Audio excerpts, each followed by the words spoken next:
দল, হিজড়ার বাচ্চারা হিসাব। আপনারা ওই ওয়াজ মাহফিলে আপনারা প্রতিহত করবেন তাদেরকে। ওদের মধ্যে কোনো লোকের মৃত্যু হলে তুমি কখনো তার জানাজা নামাজ পড়ো না, কখনো তার কবরের পাশে তুমি দাঁড়িও না। কেননা এই ব্যক্তিরা আল্লাহ তাআলা ও তার রাসূলের সাথে কুফরি করেছে, এরা নাফরমান অবস্থায় মরেছে। ওদের ধন সম্পদ ও সন্তান সন্ততি যেন তোমাদের কখনো বিমুগ্ধ করতে না পারে।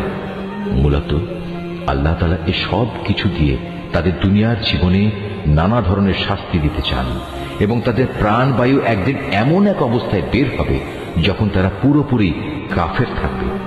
যখনই এমন ধরনের কোন সূরা নাজিল হয় যাতে বলা হয় তোমরা আল্লাহর উপর ঈমান আনো এবং তার রাসূলের সাথে মিলে কাফেরদের বিরুদ্ধে জিহাদ করো, তখনই তাদের বিত্তশালী ব্যক্তিরা তোমার কাছে এসে যুদ্ধে না যাওয়ার জন্য অব্যাহতি চায় এবং তারা বলে, হে নবী, আমাদের রেহাই দাও, যারা ঘরে বসে আছে তাদের সাথে আমাদেরও বসে থাকতে দাও।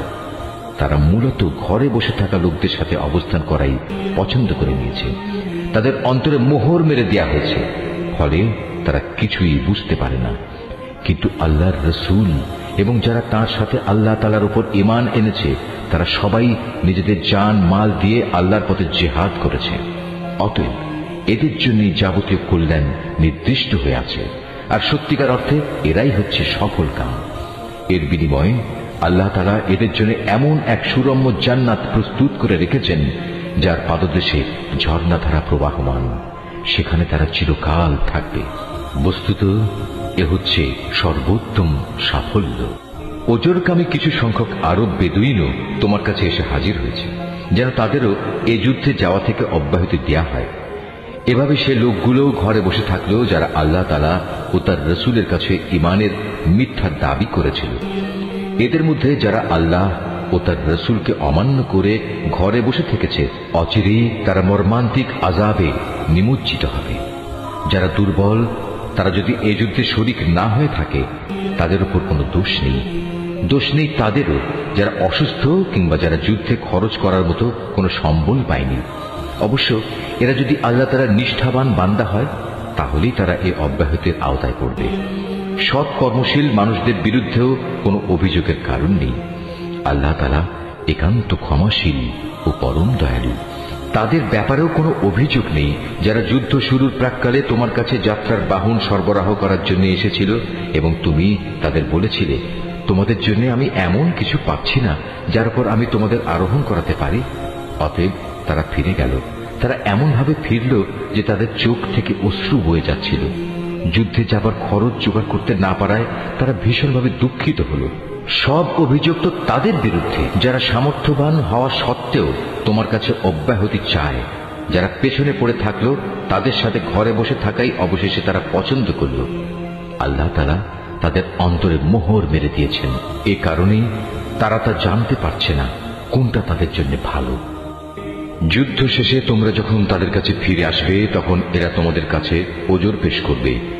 তুমি তাদের বলো, আজ তোমরা কোন রকম ওজর আপত্তি পেশ করো না, আমরা কখনো তোমাদের বিশ্বাস করব না। আল্লাহ তাআলা ইতিমধ্যেই তোমাদের অন্তরের সব কথা আমাদের বলে দিয়েছেন। এখন থেকে আল্লাহ তাআলা ও তার রাসূলই তোমাদের কার্যকলাপ দেখবেন। অতঃপর তোমাদের সে মহান সত্তার কাছেই ফিরে যেতে হবে, যিনি যেমন জানেন তোমাদের গোপন করে রাখা সবকিছু, তেমনি জানেন প্রকাশ্য বিষয়সমূহ।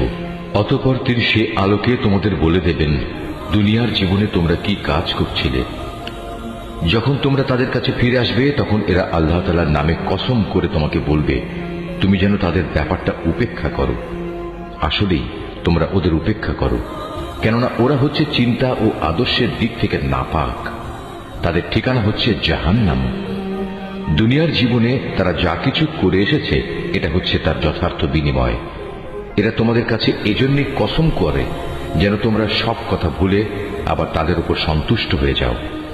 কিন্তু তোমরা যদি শতবারও তাদের উপর সন্তুষ্ট হও, আল্লাহ তাআলা কখনো এ ফাসেক সম্প্রদায়ের উপর সন্তুষ্ট হবেন না। বেদুইন আরব লোকগুলো কুফর ও মুনাফিকের ব্যাপারে অত্যন্ত কঠোর প্রকৃতির। আল্লাহ তাআলা তার রাসূলের উপর স্বীয় দ্বীনের সীমারেখার যে বিধানসমূহ নাজিল করেছেন সে জ্ঞান লাভ না করার ক্ষমতাই মনে হয় এদের মধ্যে প্রবল। মূলত আল্লাহ তাআলাই হচ্ছেন সুবিজ্ঞ কুশলী। এ বেদুইন আরবদের মধ্যে এমন কিছু লোক আছে যারা কখনো যদি আল্লাহ তাআলার পথে কিছু ব্যয় করে তাকে নিজেদের উপর জরিমানা তুল্য মনে করে এবং তোমাদের ব্যাপারে কালের বিবর্তনমূলক কোনো বিপদ মুসিবত আসুক এই অপেক্ষায় থাকে। আসলে কালের মন্দচক্র তো তাদের নিজেদের উপরই ছেয়ে আছে। বস্তুত আল্লাহ তাআলা সবকিছু শোনেন, সবকিছু জানেন। আবার এই বেদুইন আরবদের মাঝে এমন কিছু লোক আছে